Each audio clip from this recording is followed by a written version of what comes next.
A much healthier approach, a much more rational approach is to begin by deciding what you want to take out of your business first and take that out of sales before anyone else gets their hands on it. You're listening to the Profit First for Lawyers podcast, the official companion show to the book Profit First for Lawyers by RJon Robbins. Now, this podcast is for you if you want to bring home more profit while working less hours in the office, spending more time with your loved ones doing the things you actually want to do, and turning your office into a lean, mean, profit-breathing machine. So if you're tired of working for your law firm instead of your law firm working for you, stay tuned for some really practical insights that will get you the results you've always wanted.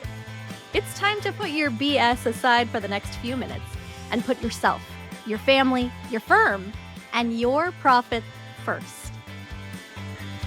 Welcome back to another episode of the Profit First for Lawyers podcast. Now, this is the companion podcast to RJon Robbins' best-selling book, Profit First for Lawyers. I'm your host, Carly. And we're starting the season off by answering some of your biggest questions from last season. Namely, what are profit first accounting principles and how do they provide better support for your goals as a business owner? Or, in other words, 2 plus 2 is going to equal 4 no matter what you do. So why is it that using profit first will help you make a financial profit when GAAP just won't? Isn't it all just math? So today, we're going to go on a journey. And we're going to listen to RJon talk about 3 of the P's of profit first accounting principles. We're going to talk about Parkinson's law, the primacy effect, and the way that plate size affects calorie consumptions. In typical RJon fashion, he's going to make this information super fun and engaging. And at the end, you're going to understand more about the principles behind why profit first works, no matter the practice area that you're in. So let's get started. Here's how Parkinson's law plays a factor in your finances. Let's roll the clip. Profit First shows you how to turn your business into a profit-breathing machine. First, by rejecting traditional methods of cash management and accounting, which obviously do not work for so many small businesses. Most small business owners, I was going to say embrace, except that word would suggest it is a conscious or intentional decision. So instead, I'll just say most small business owners who don't know any better wind up settling for the following approach to profit. 1, sell as much as you can. 2, pay everyone else first. 3, keep whatever's left over for yourself. The problem is that formula is backward. In Profit First, Mike talks about Parkinson's law, which states that how long it will take to finish anything depends on how long you have to get it done. So if you have a month to get something done, it will take you a month to get it done. But if you have just 3 days to get the same thing done, somehow you're probably going to find a way to get it done in just those 3 days. The same works with money in business. If your business has $100 available in its cash operating account, you will find that you need all of it to operate the business. If the same business has just $90 in the cash operating account, you will probably find a way to operate the business resourcefully, creatively, with ingenuity on just those $90. In fact, the business will be leaner, meaner, and more innovative because you were forced to become more creative, resourceful, and innovative, and you'll also have $10 of profit. Now, RJon talks about this a little more in depth in our very first episode, which we've got linked in the show notes for you below. Now let's take a look at the primacy effect. So if you've been with us for a while, you're going to remember that Mike Michalowicz talked about this during his interview on episode 42 last season. We've also got that linked in the show notes below.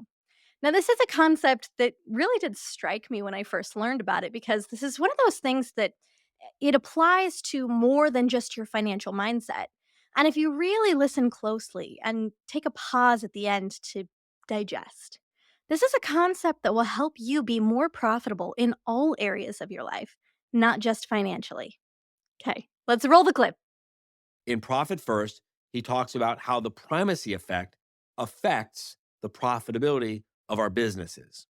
It states that you tend to pay more attention to what comes first and ignore everything else. This is why the traditional approach to cash management and profitability turns out to be so unprofitable because it puts profit last almost as an afterthought. Instead, profit should be baked into your business every day, every transaction, every moment. Profit cannot be treated as an event, it must be treated as a habit. But that is not how most business owners approach the profitability of their businesses.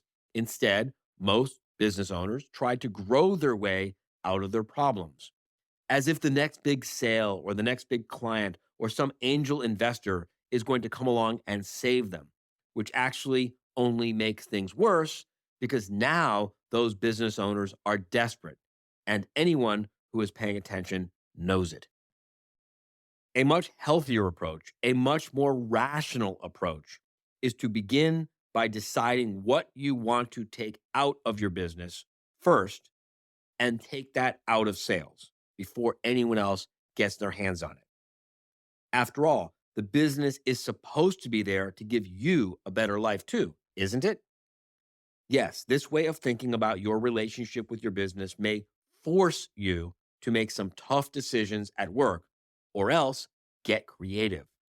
But it's better to be forced to make tough decisions at work than to have to make tough decisions at home. Hey guys!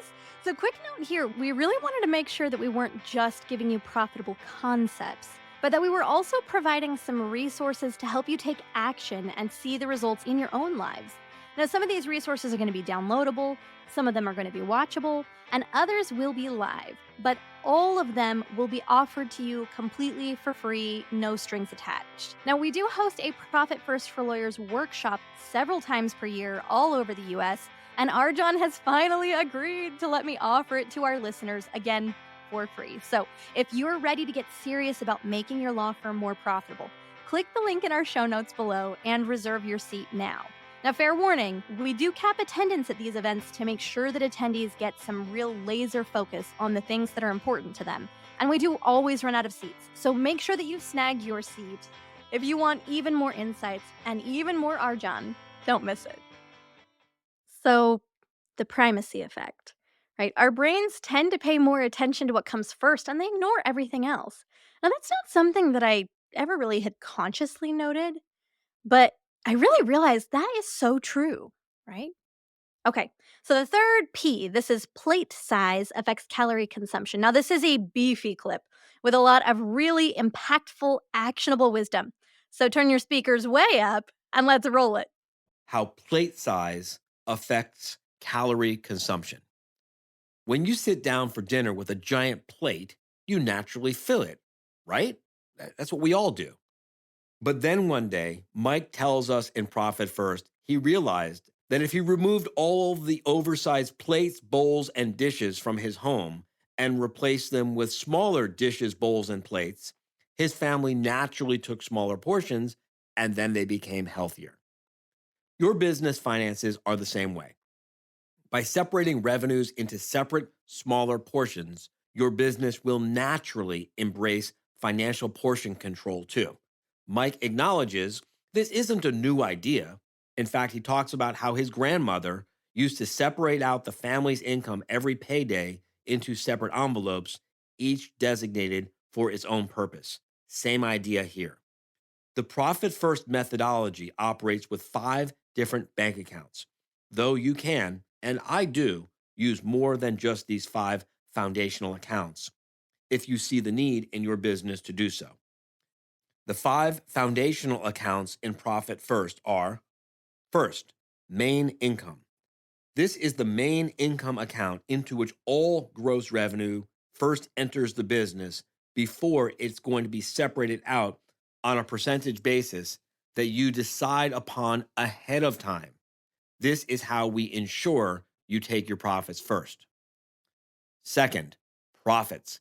Begin with just 1%, just 1%. If your business can operate with $100, it can operate with $99. You're not even going to miss 1% in your operating account, but it will do something almost magical for your mindset when you see your personal profit account beginning to grow. Third, Owner's salary. You probably are not a totally passive investor in your business yet. You probably have a job also working in the business. You probably wouldn't ask or expect anyone else to work for your business for free. So your business should not be asking or expecting you to work for free either. Put another way, imagine if you were injured and you could not work in your business for a few months. Would you just close down the firm, or would you hire someone else to cover for you and do the job or jobs that you normally do? Hopefully, that's a rhetorical question. Obviously, you would hire someone, or probably you'd have to hire several people to do the jobs you normally do for the firm. How much would the business have to pay those people? That is the amount the IRS would tell you that the owner's normalized salary ought to be set at. 4, taxes. Hopefully, your law firm is using a professional payroll service of some kind that is already deducting taxes from your normalized salary. But what about profits? A bookkeeper who does not totally suck will help you figure out how much taxes ought to be set aside to pay the taxes on every dollar of salary and profits the business pays to you. In other words, by the time the money reaches your hands personally, it ought to be all yours with taxes already paid. 5, operating expenses. Instead of taking home whatever is left over for your family and then having to get creative at home, those of us who embrace profit first as a way of life, we force ourselves to get creative with the money we have left over in the account for operating expenses.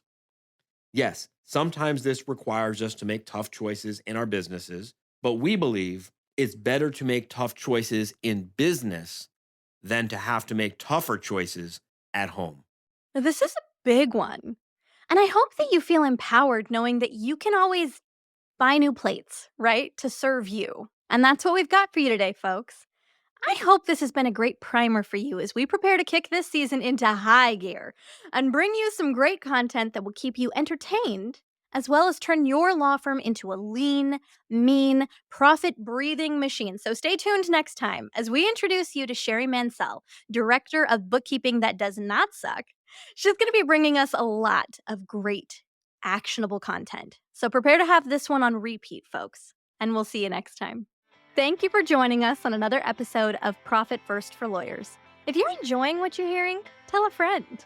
And visit profitfirstforlawyers.com/action to download the resources that are going to help you put these concepts to work for your law firm. Your future self will thank you for it, and we will see you next time.